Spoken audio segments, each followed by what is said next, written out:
Hello students, welcome to my channel. हमने एक video में इसके शब्दार्थ बताए थे इस चैप्टर के। अब दूसरी वीडियो में हमने उसका अनुवाद बताया। अब पार्ट 3 है जो इसमें हम तीसरा वीडियो बनाए, ताकि एक वीडियो थोड़ा लंबा हो जाता है ना, इसलिए हमने तीसरा वीडियो बनाया। अब इसकी प्रश्न उत्तर हम देख लेते हैं। पार्ट 16 है, वन के मार्ग में, कक्षा 6। तो इसका पहला प्रश्न है, प्रथम सवैया में कवि ने राम सीता के किस प्रसंग का वर्णन किया है। तब इसका उत्तर हमें क्या लिखेंगे। प्रथम सवैया था, उसमें सीता और राम के बारे में क्या वर्णन किया था कि सीता और राम वनगमन के लिए जा रहे थे। तो प्रथम सवैया में कवि ने राम सीता के वनगमन प्रसंग का वर्णन किया है। दूसरा अभ्यास प्रश्न देखते हैं। वन के मार्ग में सीता को होने वाली कठिनाइयों के बारे में लिखो। वन के मार्ग में सीता को क्या क्या कठिनाइयाँ हुई, इसके बारे में हमें बताना है। तो हम क्या लिख सकते हैं इसके बारे में कि वन के मार्ग में जाते समय सीता जी को बहुत प्यास लग गई थी, उसके जो मधुर होठ थे वह सूख गए थे और सीता जी थक गई थी। उनके माथे से पसीना बहने लगा था, उनके पैरों में कांटे चुभ गए थे। तो हम अब इसको किस प्रकार लिख सकते हैं, चलिए देखते हैं। वन के मार्ग में जाते हुए सीता थक गई, उसके माथे से पसीना बहने लगा और होठ सूख गए। वन के मार्ग में चलते चलते उनके पैरों में कांटे चुभने लगे। तो इसका दूसरे का उत्तर ये हो गया। तब तीसरे का उत्तर देखते हैं। सीता की आतुरता देखकर राम की क्या प्रतिक्रिया होती है। तब इसका उत्तर देख लेते हैं। सीता की आतुरता को देखकर श्री राम व्याकुल हो जाते हैं। सीता को थका और प्यासा देख उनकी आंखों से आंसू बहने लगते हैं। वह इस बात से परेशान हो उठते हैं कि सीता को इतना कष्ट उनकी वजह से झेलना पड़ रहा है। तो इसका क्या अर्थ हुआ, मतलब कि जो राम जी हैं उनको वनवास मिला था, तो सीता जी नहीं मानी, क्योंकि सीता जी अपने पति के बिना कैसे रहती। तो इस प्रकार से सीता जी भी उनके साथ चलने की जिद करने लगी, और जब सीता जी जिद करने लगी तो लक्ष्मण भी उनके साथ चलने की जिद करने लगे। तो इस प्रकार से वो तीनों ही चलने की जिद करने लगे, तो तीनों ही वन को जाने लगी। तो श्री राम जी सोचते हैं कि ये मेरी वजह से, यानी कि मेरी तरफ से इसको इतना कष्ट उठाना पड़ रहा है। तो इस प्रकार से वह श्री राम जी हैं वह सीता को देखकर व्याकुल हो जाते हैं, और सीता जी हैं उनको थका और प्यासा देखकर उनकी आंखों से अश्रु बहने लग जाते हैं।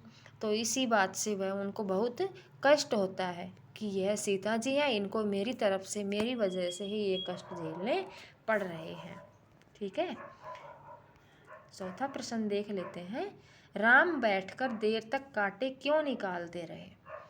अब राम जी हैं वह देर तक बैठकर कांटे क्यों निकालेंगे, क्योंकि श्री राम जी ने देखा कि सीता जी थक गई है, उनके माथे से पसीना आ रहा है, और जो श्री लक्ष्मण जी हैं वह पानी लेने के लिए गए हुए हैं। तो तब तक वो नहीं आते हैं, तब तक मैं इसके पैरों से कांटे निकालूंगा, और थोड़ी देर उसी के बहाने ये बैठकर मैं इसके पैरों से कांटे निकालूंगा, तो थोड़ी देर बैठकर इसका और थोड़ा आराम हो जाएगा, यानी कि विश्राम हो जाएगा। तो इस प्रकार से कैसे लिखेंगे इसको, चलो देखते हैं। राम से सीता की व्याकुलता देखी नहीं जा रही थी। लक्ष्मण पानी की तलाश में गए हुए थे, इसलिए जब तक लक्ष्मण लौटकर आते हैं तब तक वे सीता की व्याकुलता और कष्ट को कम करना चाहते थे। इसलिए राम बैठकर देर तक कांटे निकालते रहे, क्योंकि उन्हें और भी चलना था। तो इसी प्रकार से पांचवा देखते हैं। सवैया के आधार पर बताओ कि 2 कदम चलने के बाद सीता का ऐसा हाल क्यों हुआ। और जो सवैया है उसमें क्या बताया गया है कि सीता जी क्या है कि राजा जनक की पुत्री थी, उनका जीवन राजमहलों में बीता था। इस प्रकार की कठिनाइयों को उन्होंने कहीं नहीं देखा था, इसलिए अभ्यस्त न होने के कारण उनका ऐसा हाल हुआ। यानी सीता जी को इन कठिनाइयों का अनुभव भी नहीं था, उनको कभी भी ऐसे नंगे पैर कभी ज़मीन पर चलने का मौका नहीं मिला, क्योंकि वो राजकुमारी थी। तो इसी प्रकार से, और जब एक साथ ही ऐसे नंगे पैर चलते हैं, वन के मार्ग में क्या क्या होता है, कठिनाइयाँ होती हैं उनको, कहीं गड्ढे होते हैं, कहीं कांटे होते हैं, कहीं गरम मिट्टी होती है।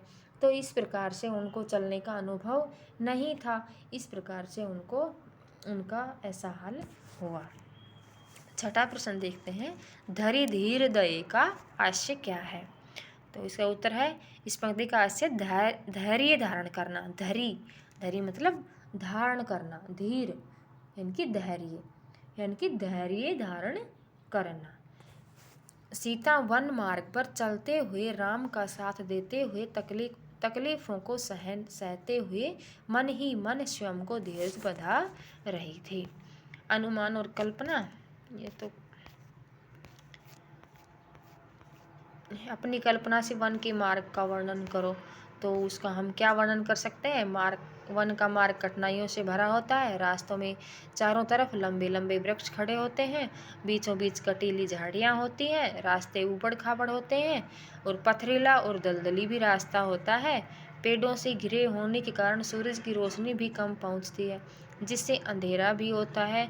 साथ ही रास्ता जंगली जानवरों से भरा होता है। भाषा की बात, लखी देखकर, धरी रखकर, पहुँची पहुँचकर, जानी जानकर।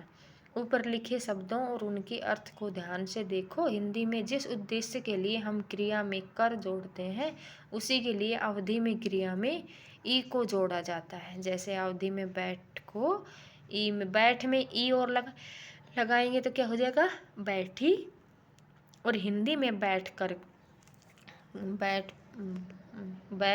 को क्या बोलेंगे, बैठ कर। तुम्हारी भाषा या बोली में क्या होता है। अपनी भाषा के ऐसे 6 शब्द लिखो, उन्हें ध्यान से देखो, कक्षा में बताओ। इसमें बताएगा कि जो जो हमारी भाषा है उसमें हम मतलब जो हमारे देश में बहुत सारी बोलियां हैं, तो उन बोलियों में सबका अलग अलग है। तो इसलिए इस प्रश्न में बताएगा कि अपनी अपनी बोलियों के हमें 6 शब्द यहाँ पर लिखने हैं। वो चलो, अब हमने एक प्रश्न इसके पूरे देखे और हमें आई थिंक आपको समझ में भी आया होगा। तो इस प्रकार से अगर आपको कोई भी डाउट होता है तो आप मुझे कमेंट करके पूछ सकते हैं। तो वीडियो देखने के लिए थैंक यू, बाय बाय।